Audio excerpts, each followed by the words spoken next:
So, guys, the level of dictatorship being experienced under the leadership of Tinubu is getting to an alarming point. I mean, this government does not even know what democracy is all about. Can you imagine? For the fact that people are organizing protests, or people are saying Nigerians should protest, you know, they will go out for you. Tinubu will go all out for you, leaving the bad guys in the bush. Look at kidnapping and all kinds of things that have been happening in this country.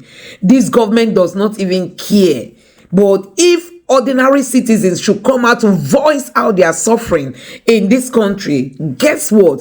You will just be arrested. So, guys, Sowore was arrested, squeezed by the DSS, you know, just because he was in the US, you know, supporting the protests that held in Nigeria. So despite this suffering that Nigerians are going through, this government expects people to just be quiet.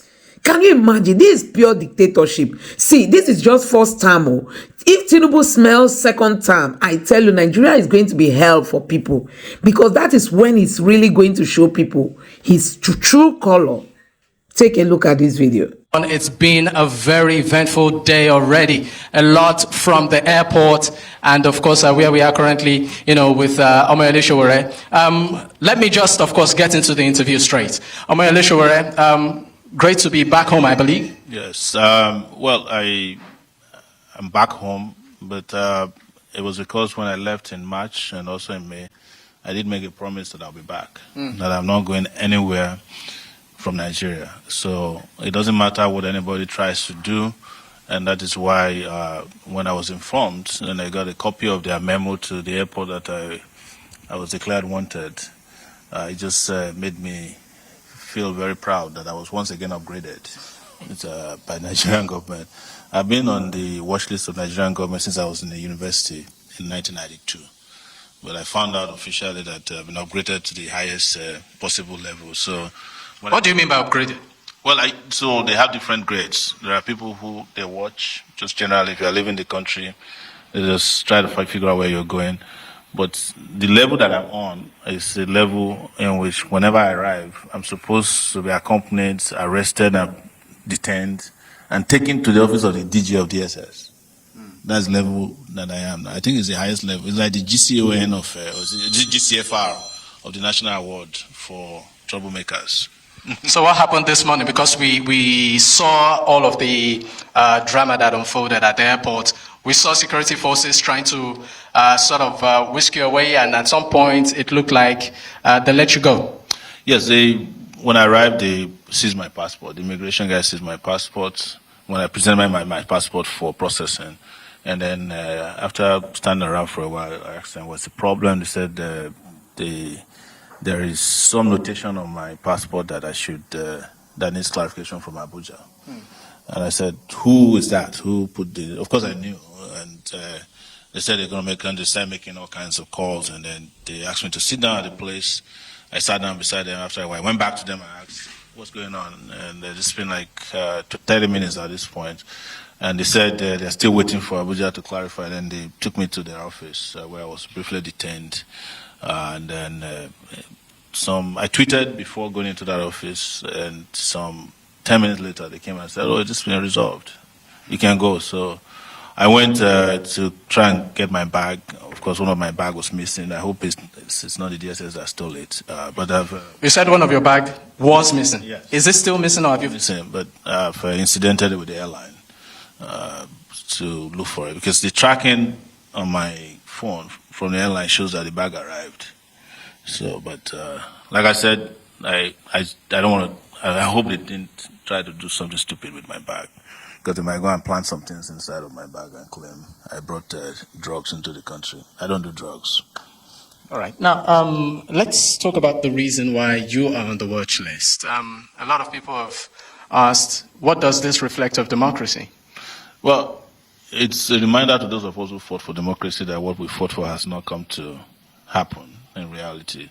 And we just have to keep fighting until we get what is desirous.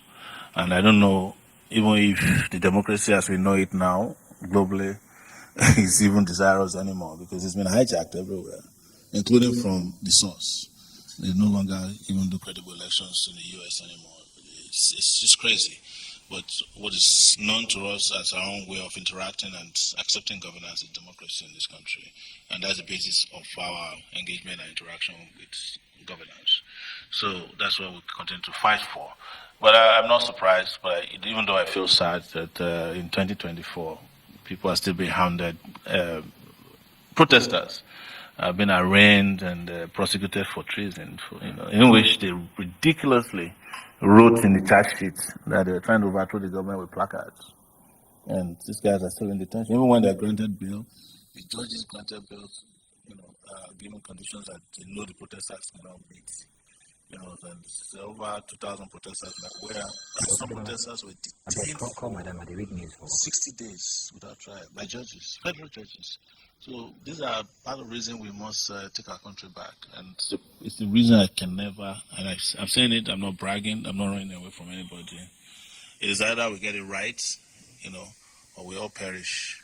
When I mean perish, if we don't do anything about the situation of our country, we are all going to perish. These people are going to just finish everybody. I mean, let's talk about the circumstances which you were picked up. Are you harassed? No, I wasn't harassed. It's difficult to harass me. I'm immune to harassment. So I'm very calm in the face of provocation. But in fairness to them, there was nothing like that. I'm talking about immigration people. But you remember that the immigration DG, or this CG of immigration, had said this during the August uprising, that they have some people on watch list. So I think this is our list.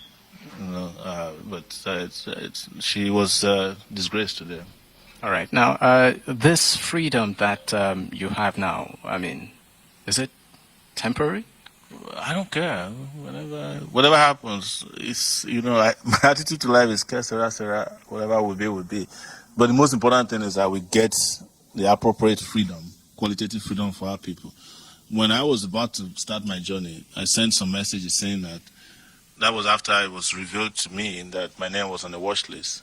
That we have a country to save, and we cannot be deterred by, all these distractions. These are distractions by those in government. And they know it. They are running out of time. And that's why they are very desperate. Interestingly and coincidentally, the president is supposed to return today. But you know which one is more eventful? The real president came and the whole country knew. When he comes in now, nobody will know. But that's on the lighter side. We must get our people to move very quickly to save this country, to save themselves from the destructive attributes of these people in political power. Because a lot of people cannot believe that Bola Tinubu, who was accused in 1994, firstly by the military, of trying to bomb a Jibo depot, is also doing the same thing to protesters. He was accused by Abacha. That's the reason he left the country. But contrary to their own decision to leave, I am not leaving. But I will continue to maintain my right to travel freely whether you put me on watch list or down list or clean list, whichever list you want to put me on, it doesn't matter. The most important thing is that we must save this country and we must liberate ourselves. We have people to liberate, and that's our focus right now. All right. Now, talking about liberation, I know you've been very vocal as to the protesters being detained, the End Bad Governance protesters being detained at the moment, the likes of Michael Lenin and the rest. I'd like you to speak on that. Well, part of what I'll do now that I'm here is to work to ensure that they're released. From Kano to Kaduna, Michael Lenin, and whomever. We found out that a professor at Beijing University was also abducted by the DSS and he's been in detention all this while. So we're going to put a lot of pressure to get everybody free so that we can prepare very quickly for Fearless in October. Yeah, so we will need all the protesters to be back on the street as soon as possible. Yeah, so that's a must. But if you don't get them out, well, they might end up joining them there pretty soon. Let's talk about Fearless in October. What's going down? When it happens, you find out. You remember? Yes. You remember when we were planning the August thing, the End Bad Governance in August?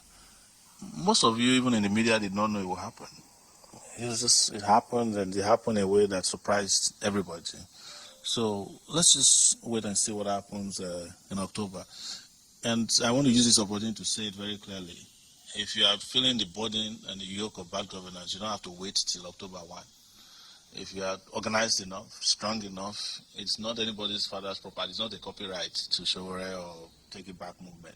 Everybody that is suffering, you can revolt at any time you want, any day, night, afternoon. So you don't have to wait for us. But we organize, and our own organizations collectively are looking at October 1 as a starting point. All right. Thank you so much, Omoyele Sowore. And I wanted to remind you, the last time you interviewed me, said, Sowore, you're talking from outside the country. Now We are seeing physically. So guys, it is really so pathetic the way Tinubu wants to rule this country. The level of dictatorship that we are seeing, this is just first term. This is just Tinubu's first term. And you can see the level of dictatorship that is being experienced under this Tinubu's government.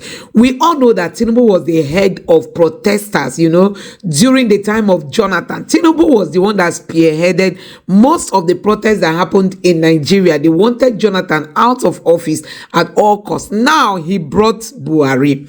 Buhari messed up Nigeria. Buhari dealt with the Nigerian people. Buhari crippled our economy and destroyed everything that was built under the Jonathan's administration. Now, Tinubu now came in to bury the one that Buhari destroyed. I mean, Tinubu has done a far more worse thing than the Buhari's administration. And we know how Buhari told Nigerians that Nigerians were going to miss him. And people thought he was playing. Today, the reality is there for everybody to see.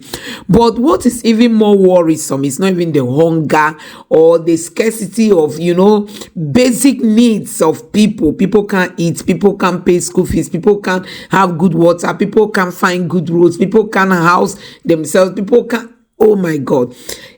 I mean, in the midst of all that, what is even worrisome is the level of dictatorship that is being experienced. See, should Tinubu come back for second term, Tinubu will be worse than Idi Amin. Tinubu will be worse than. Just think of any president, that you could associate dictatorship with. Tinubu will be worse than that person if there is any opportunity that, whether be through INEC judiciary, that will bring back Tinubu again into Aso Rock. I mean, the level of dictatorship that will be seen in a second. This is just first term, and Tinubu is going this all out for people who are just protesting. Don't forget, many protesters are still held in detention, and that is why Nigerians must not be quiet. These were people that went out to speak on the behalf of the voiceless. They were all arrested, and guess what? Thrown into jail. And Sowore is now back. They attempted to arrest him. The DSS arrested him and squeezed him and released him. Possibly they might seize his passport and some other things and tell him he can't travel, he can't do this. But I tell you, should Tinubu mistakenly come back in the next election, oh my God, we are just going to experience the highest level of dictatorship, because that's when he will want to show his real color. Some of the things he's doing now is being careful because of his political calculation, so that it does not affect him in 2027. But I tell you, leave the real Tinubu to rule this country. People will groan. People will cry. People will wail. People will wish never to be Nigerians. That's the kind of man Tinubu is. Anyway, guys, you have heard it for yourself. Sowore has tell his ordeal after he was arrested and squeezed by the DSS for, organizing protests from the US. So, guys, the level of dictatorship being experienced under the leadership of Tinubu is something else. Let me know your thoughts in the comment section below. Please don't forget to subscribe to the channel and turn on the notification bell. Thank you.